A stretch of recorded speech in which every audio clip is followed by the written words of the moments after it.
one of the things that we've noticed at Purdue is that those leaders in the industry, the people who are considered the real leaders of our agribusiness industry, are people who have a real sense of pulse on what's happening in the industry and what's happening in the environment around the industry that's impacting that industry. How do they get that skill set? One of the things that we know is that they're well read, right? They tend to spend a good bit of time reading. Now, all of us read because, let's face it, emails are coming across our desk these days probably about every 30 seconds. I know it certainly is for me. So we got plenty of reading to do just by having to read our emails, right? And then we've got newspapers and all different kinds of things that we could be reading. Well, how do we manage all this information and really think about what are the things that are important to our industry and things that might be impacting our industry that we should be reading? Just so we're clear, this is a problem for faculty as well as it is for anybody in the industry. The faculty also have to stay abreast of what's going on in the industry and have to manage the time allocation of that. One of the things that we recommend to folks is that, listen, you need to carve out at least an hour every day to read a specific set of periodicals or articles that certainly you find of interest, but that you've really thought strategically about why are these things important things for me to be reading. And there's really two parts to that. One is you got to carve out the time every day and recognize that it actually is an important part of your job to stay abreast of what's happening in the industry, right? And then the second thing is you got to be strategic, because I mean, you can read all day, and you recognize that there's other parts of the job that have to be done. So if we're going to do this for an hour a day, what are the things that we should be reading? And we all like to recommend that you need to read.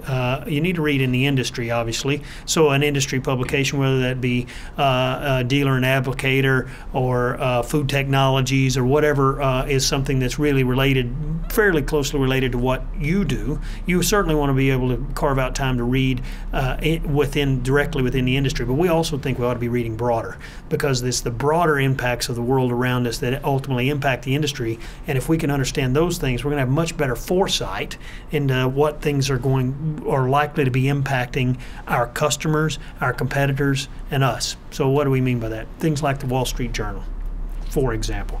Now, obviously, we don't always have time to read the Wall Street Journal. It comes out every day, and it's a pretty big piece. But I will tell you this, everybody has time to read the two left-hand columns in the Wall Street Journal. The two left-hand columns summarize pretty much every article that's in the Wall Street Journal, and they are less than a paragraph long a piece, and they hit the highlights of what's going on.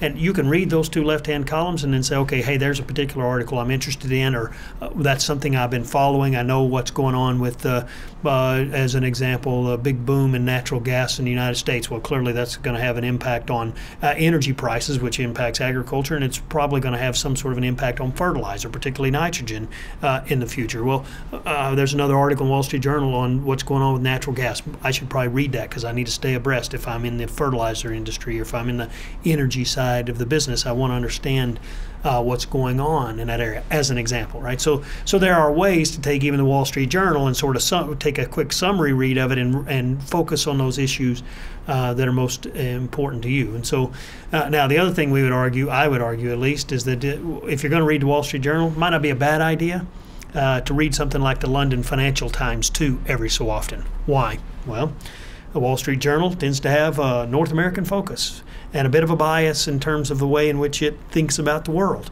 The London Financial Times has a bit of a European view and a bit of a bias in terms of the way it looks at the world. It's probably a pretty good idea to get a balance of the two, particularly for those of us who are U.S.-based.